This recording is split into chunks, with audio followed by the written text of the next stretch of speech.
Hello everyone, welcome to lesson session academy. Friends, आज की इस वीडियो में हम 6th क्लास के हिस्ट्री के चैप्टर 1 का पार्ट 2 करेंगे। पार्ट 1 में हम लोग काफ़ी कुछ कवर कर चुके हैं। अगर आपने वो वीडियो नहीं देखी है तो इसका लिंक डिस्क्रिप्शन बॉक्स में दिया हुआ है, आप वहाँ जाकर वीडियो को देख सकते हैं। तो चलिए स्टार्ट करते हैं। अब नेक्स्ट है finding out about the past, यानी पास्ट के बारे में कैसे पता लगाएं। तो बहुत सारे तरीके हैं जिसके थ्रू हम अपने पास्ट के बारे में जान सकते हैं, जिनमें से एक तरीका है रीड बुक्स, यानी बुक्स को पढ़ने का, जो कि बहुत समय पहले लिखी गई हैं। उन बुक्स को पढ़ के हम अपने पास्ट के बारे में जान सकते हैं। एंड ये जो बुक्स है वो क्या कहलाती है? वो मैन्यूस्क्रिप्ट कहलाती है। मैन्यूस्क्रिप्ट क्यों कहलाती हैं? क्योंकि ये रिटन बाय हैंड है, यानी ये हाथ से लिखी हुई हैं। देखिए, जो मैन्यूस्क्रिप्ट है वो 2 वर्ड से मिलकर बना है। First is menu and second is script. Menu जो है वो लैटिन वर्ड है जिसका मतलब क्या होता है? हैंड। यानी वो स्क्रिप्ट जो हाथ से लिखी हुई है वो क्या कहलाएंगी? मैन्यूस्क्रिप्ट कहलाती हैं।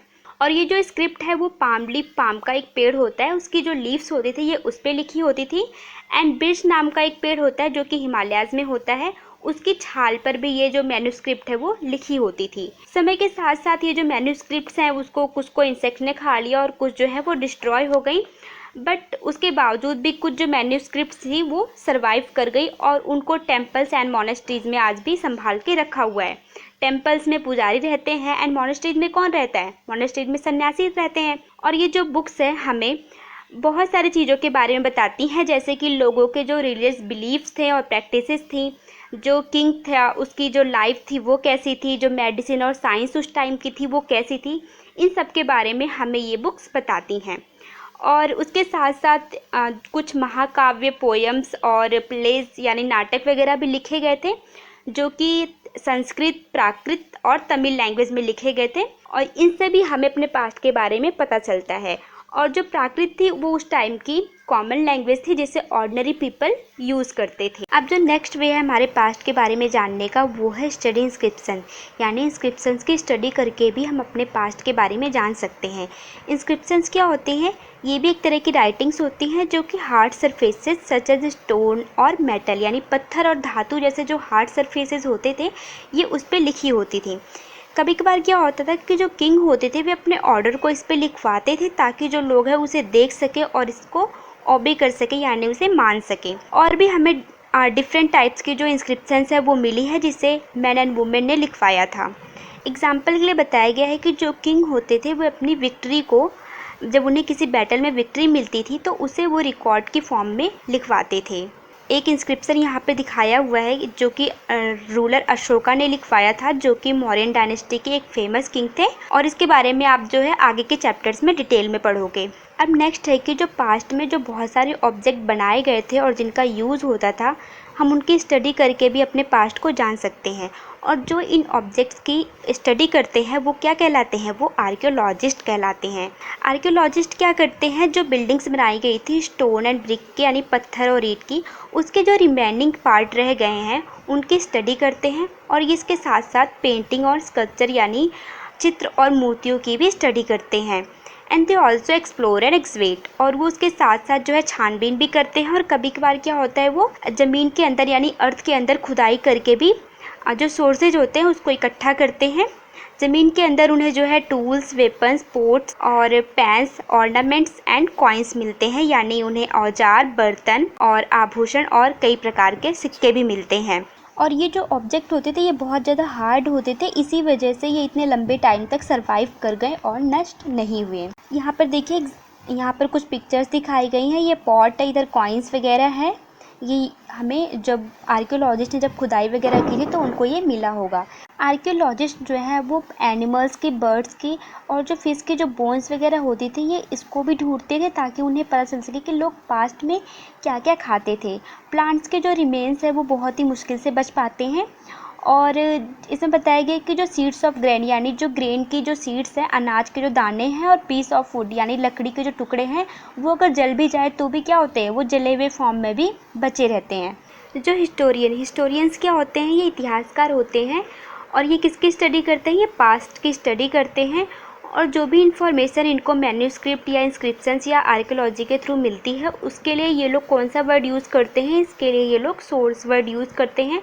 एक बार जब इनको सोर्स मिल जाता है तो इनके लिए जो है पास्ट को स्टडी करना बहुत ही ज़्यादा इंटरेस्टिंग हो जाता है, क्योंकि वो क्या करते हैं, जब उनको जो सामान मिलता जाता है उससे ये लोग दोबारा इसको कंस्ट्रक्ट करते जाते हैं, दोबारा इसको जोड़ते जाते हैं। So historians and archaeologist are like detectives. तो जो इतिहासकार और जो ये हमारे आर्कियोलॉजिस्ट हैं, ये किसकी तरह होते हैं, ये जासूस की तरह होते हैं, जो कि क्लूज़ के थ्रू, जो इनको क्लू मिलता है उसके थ्रू हमारे पास्ट को क्या करते हैं, स्टडी करते हैं। सो अब नेक्स्ट है, जो पास्ट है वो एक है या अनेक है। तो हमारी बुक का टाइटल क्या है, आर पास्ट। तो पास्ट का जो यहाँ पर यूज़ हुआ है वो प्लूरल फॉर्म में यूज़ हुआ है। प्लूरल फॉर्म में इसलिए यूज़ हुआ है क्योंकि जो पास्ट था वो डिफरेंट था डिफरेंट ग्रुप्स ऑफ पीपल के लिए, यानी डिफरेंट ग्रुप के जो लोग थे उन सब के लिए पास्ट का क्या था, वो अलग अलग मायने थे। एग्जाम्पल के यहाँ बताया गया है कि जो lives of herders and farmers थे, यानी जो किसान और जो पशुपालक थी उनकी जो लाइफ थी वो किंग्स एंड क्वीन की लाइफ से क्या थी, वो डिफरेंट थी। एंड जो मर्चेंट्स यानी जो व्यापारियों की जो लाइफ थी वो क्राफ्ट पर्सन यानी शिल्पकार की लाइफ से क्या थी, वो डिफरेंट थी। लोग अभी भी हम देखते हैं कि लोग जो है वो डिफरेंट पार्ट में क्या करते हैं, डिफरेंट तरह की प्रैक्टिस एंड कस्टम्स को फॉलो करते हैं, यानी उनके जो रीति रिवाज होते हैं वो क्या होते हैं, अलग अलग होते हैं।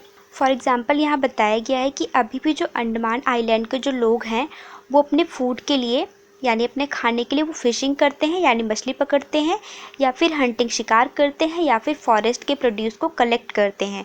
और इसके अपोजिट साइड में जो लोग सिटीज़ में रहते हैं वो फूड के लिए दूसरों पर क्या होते हैं, डिपेंड होते हैं। इसके अलावा एक दूसरे तरीके का भी डिफरेंस बताया गया है कि हमें राजा की जो किंग होता था उसकी बैटल्स जो उनसे लड़ी थी, लड़ाइयाँ वगैरह, उसके बारे में हमें इसलिए पता चलता है क्योंकि उसने जो अपनी विक्ट्रीज है उसको लिखवाया हुआ है। उसने जो भी लड़ाइयाँ लड़ी, जब उसकी विजय होती थी, जीत होती थी, तो उसको रिकॉर्ड के फॉर्म में क्या करते थे, वो उसका लेखा जोखा करवाते थे। और जबकि जो ऑर्डिनरी पीपल थे लाइक जो हंटर्स और फिशिंग फॉक या गैदर्स और फार्मर्स थे, उन्होंने इसके अपने रिकॉर्ड को नहीं लिखवाया कि उन्होंने क्या किया, और इसी वजह से हमें उनके बारे में बहुत ज़्यादा कुछ पता नहीं चल पाता है। सो अब नेक्स्ट है व्हाट डू डेट्स मीन, यानी जो डेट्स होती हैं उनका क्या मतलब होता है। सपोज़ कीजिए अगर आपसे कोई डेट पूछेगा तो आप क्या उसमें मेंशन करोगे, आप डे मेंशन करोगे, मंथ मेंशन करोगे एंड ईयर मेंशन करोगे। मान लो आज 25 जुलाई है तो आप 25 जुलाई एंड 2020 ऐसे लिखोगे, है ना। तो ये जो 2020 ईयर था इसे हम लोग कब से काउंट कर रहे हैं, इसे जो फाउंडर ऑफ क्रिश्चियनिटी जो जीसस क्राइस्ट थे उनके बर्थ से हम लोग ईयर्स को क्या करते हैं, काउंट करते हैं। मान लीजिए इस टाइम पे जीसस क्राइस्ट का क्या हुआ, बर्थ हुआ, तो उसे हम लोग 0 ईयर मानेंगे। एंड इसके बाद का जो भी टाइम है 1 2 3 ईयर्स जो भी है, मान लीजिए 2020 तक ये गया है, एंड इधर का 1 2 3 ऐसे करते करते और ये भी 2020 तक, ठीक है। तो इनके बर्थ से पहले वाला जो टाइम होगा उसे हम लोग BC से डिनोट करते हैं, एंड इनके बर्थ के जो बाद वाला टाइम होगा उसे हम लोग AD से डिनोट करते हैं। यानी इनके बर्थ से मान लीजिए आपको 2020 ईयर्स पहले बताना हो तो आप क्या करोगे, 2020 BC, और इनके बर्थ के बाद से 2020 बताना हो तो आप क्या करोगे, 2020 AD। अब नेक्स्ट है लेटर्स विद डेट्स। जो BC होता है वो स्टैंड फॉर बिफोर क्राइस्ट होता है, and AD stands for anno domini. और कभी कभार क्या होता है CE जो होता है वो AD की जगह पर यूज़ किया जाता है, और BCE जो होता है वो BC की जगह पर यूज़ किया जाता है। CE instead of AD and BC instead of BCE। CE की फुल फॉर्म क्या होती है, कॉमन एरा, एंड AD की एनो डोमिनी, एंड BC की before Christ, and BCE before common era. And कभी कभार क्या होता है कि हम BP भी यूज करते हैं बिफोर प्रेजेंट के लिए। अब नेक्स्ट है एल्सवेयर। एल्सवेयर में बताया हुआ है कि जो ऑल इंस्क्रिप्शंस होती हैं वो content both scripts and language. जो इंस्क्रिप्शंस होती हैं वो स्क्रिप्ट और लैंग्वेज दोनों से मिलकर बनी होती हैं, और जो इनके स्टडी करते हैं वो प्रोसेस क्या होता है, वो डेसिफेरमेंट होता है। यहाँ पर कुछ साइंस दी हुई है, P के लिए स्क्वायर का साइन यूज होता था, और T के लिए इस तरीके का सेमी सर्कल टाइप में, एंड L के लिए लॉयन टाइप का। तो ये आप देख लेना, ये बुक में आपके दिया हुआ है। सो हमारा चैप्टर जो है वो अब कंप्लीट हो चुका है। अब इसके बाद हम क्वेश्चन आंसर को डिस्कस कर लेते हैं। तो सबसे पहले हमें मैच करना है। तो नर्मदा वैली में क्या हुआ था, सबसे पहले लोग यहाँ के लोग क्या करते हैं, हंटिंग एंड गैदरिंग करते थे। एंड मगध क्या था, मगध जो था वो फर्स्ट बिग किंगडम था। एंड जो गारो हिल्स थी यहाँ पर सबसे पहले क्या हुआ था, यहाँ पे अर्ली एग्रीकल्चर हुआ था। And Indus and its tributaries में क्या हुआ था, यहाँ पर जो सिटीज़ थी वो सबसे पहले बनी थी, यहाँ पर डेवलप होने लगी थी। और गंगा वैली पे क्या हुआ था, सिटीज़ अबाउट 2500 ईयर्स एगो। तो अब नेक्स्ट क्वेश्चन है, इसमें हमें डिफरेंस बताना है, एक डिफरेंस बताना है मैन्युस्क्रिप्ट में और इंस्क्रिप्शन में। तो मैन्युस्क्रिप्ट क्या होते हैं, मैन्युस्क्रिप्ट वो स्क्रिप्ट होती है जो कि हाथ से लिखी होती है, और ये जनरली किस पे लिखी होती थी, पाम लीफ या फिर bark of a tree. And inscriptions क्या होती है, ये ऐसी राइटिंग्स होती थी जो किस पे लिखी होती थी, ये हार्ड सरफेसेस पे लिखी होती, सच एज स्टोन और मेटल। तो अब लेट्स डिस्कस वाले पार्ट पर आते हैं। तो इस पे हमें रसीदा के क्वेश्चन पे जाना है और उसके कुछ आंसर्स देने हैं।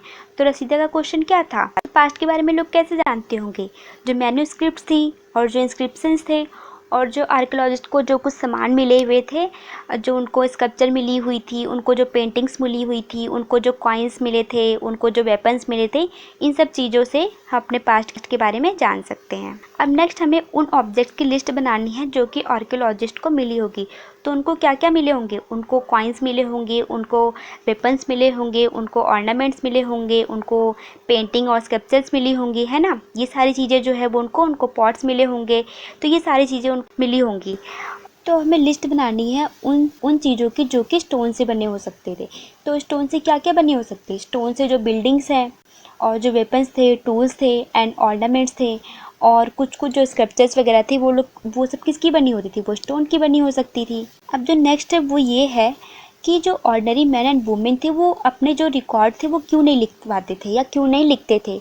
तो इसके क्या क्या रीजन सोच सकते हैं, इसका ये भी रीज़न हो सकता है कि वो लोग शायद पढ़े लिखे ना हो, या फिर उन्होंने अपने काम को इतना ज़्यादा इम्पोर्टेंट नहीं समझा हो, या फिर वो लोग मतलब गरीब हो और जो लिखवाने का काम था, जो रिकॉर्ड को लिखवाने का काम था वो बहुत ही ज़्यादा एक्सपेंसिव हो, वो लोग इतना अफोर्ड ना कर पाते हो, इस वजह से उन्होंने अपने रिकॉर्ड को नहीं लिखवाया होगा। अब नेक्स्ट क्वेश्चन में हमें दो ऐसे वेज बताना है जिससे पता चलता हो कि जो किंग की लाइफ थी वो डिफरेंट थी किससे, फार्मर की लाइफ से। तो जो किंग क्या करते थे, किंग जो थे वो बैटल्स वगैरह लड़ा करते थे, जबकि फार्मर्स क्या थे, वो लोग खेती किया करते थे। एंड जो किंग्स थे वो क्या करते थे, अपने रिकॉर्ड लिखवाते थे, जबकि फार्मर्स जो अपने रिकॉर्ड नहीं लिखवाते थे। तो ये हमारे एक्सरसाइज के क्वेश्चन आंसर भी कंप्लीट हो गए। वीडियो कैसी लगी आप कमेंट करके ज़रूर बताइएगा, और अगर वीडियो पसंद आई हो तो इसे लाइक कीजिएगा, अपने फ्रेंड्स के साथ शेयर कीजिएगा और हमारे चैनल को सब्सक्राइब कीजिएगा। Thank you.